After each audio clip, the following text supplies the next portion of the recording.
हमारा अगला टॉपिक है आर्द्रता। आर्द्रता क्या होती है? आर्द्रता वायुमंडल में विद्यमान जलवाष्प को आर्द्रता कहते हैं।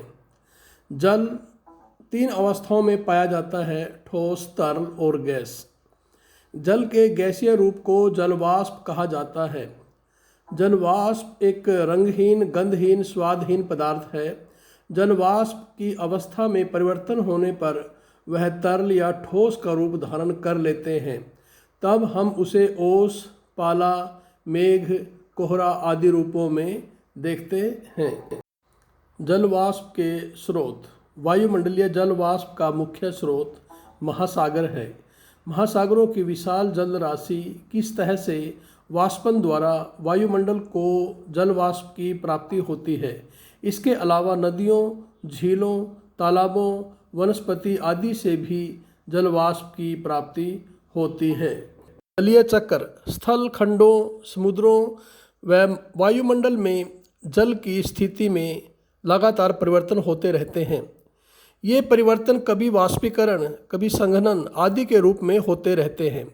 वायुमंडल में जलीय संसाधनों व पेड़ पौधों से होने वाले वाष्पीकरण से जल वाष्प उत्पन्न होते हैं। यह वाष्पित जल अनुकूल दशाओं में संघनित होकर बादलों का रूप धारण कर लेती है। जब बादल संतृप्त अवस्था में पहुंच जाते हैं तो वर्षा के रूप में जल पुनः स्थल एवं सागरों में वापस आ जाता है। अतः यह जलीय चक्र निरंतर चलता रहता है। इस प्रकार जल वाष्प की मात्रा स्थिर रहती है। आर्द्रता प्रकट करने की विधियाँ। निरपेक्ष आर्द्रता। वायुमंडल में उपस्थित जलवाष्प की वास्तविक मात्रा को निरपेक्ष आर्द्रता कहा जाता है। यह वायुमंडल के इकाई आयतन में उपस्थित जलवाष्प की मात्रा होती है। इसे ग्राम घन मीटर में व्यक्त किया जाता है। निरपेक्ष आर्द्रता धरातल पर अलग अलग स्थानों पर अलग अलग होती है। वायु के प्रसार और संकुचन के साथ ही निरपेक्ष आर्द्रता में परिवर्तन हो जाता है। सापेक्ष आर्द्रता।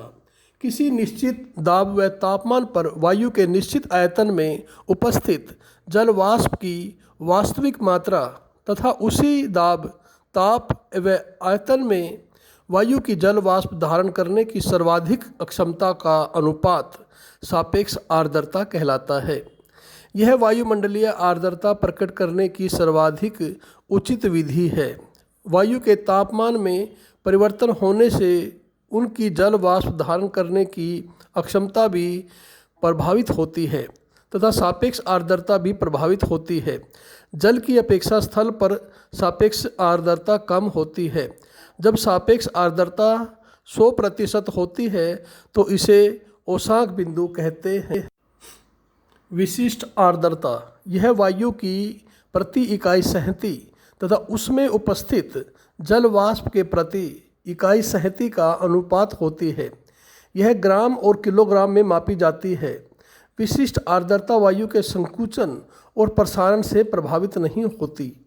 यह भूमध्य रेखा के आसपास अधिकतम और ध्रुवों पर न्यूनतम होती है।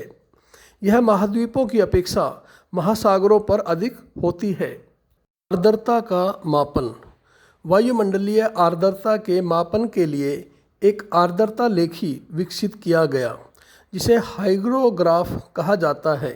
इस यंत्र में एक चक्कर काटते हुए बेलन पर लिपटे हुए खानेदार कागज पर संकेतक में लगी हुई कलम की सहायता से आर्द्रता का निरंतर अभिलेख प्राप्त होता है। वाष्प का संघनन। किसी वाष्प या गैस का द्रव में परिवर्तित होना संघनन कहलाता है। इस क्रिया में ऊष्मा मुक्त होती है। जब नमी वाली वायु किसी ठंडे पदार्थ के संपर्क में आती है तो संघनन होता है। संघनन वायु की सापेक्ष आर्द्रता और शीतलन की मात्रा पर निर्भर करता है। संघनन होने के पश्चात जल वाष्प निम्न में से कोई एक रूप धारण कर लेते हैं, जैसे ओस, पाला, कोहरा, मेघ। जब नमी युक्त वायु का शीतलन होता है तो वह संतृप्त हो जाती है। तब अतिरिक्त जल वाष्प द्रव में बदल जाते हैं। यदि ये जल वाष्प सीधे ही ठोस रूप में बदल जाए तो इसे ऊर्ध्वपातन कहते हैं। संघनन के विविध रूप। ओस। प्रातःकाल घास और पौधों की पत्तियों पर पड़े हुए मोती के समान जल की छोटी छोटी बूंदों को ओस कहते हैं। सूर्यास्त के बाद धरातल विकिरण के द्वारा तीव्र गति से ठंडा हो जाता है। तब इस धरातल के संपर्क में आने वाली वायु शीतल हो जाती है। वायु का तापमान निरंतर नीचे गिरता है और ओसांक तक पहुंच जाता है। इस प्रकार वायु संतृप्त हो जाती है। संतृप्त वायु का तापमान जैसे ही कुछ और नीचे गिरता है, संघनन आरंभ हो जाता है। तुषार दूसरा रूप है, संघनन का दूसरा रूप है तुषार।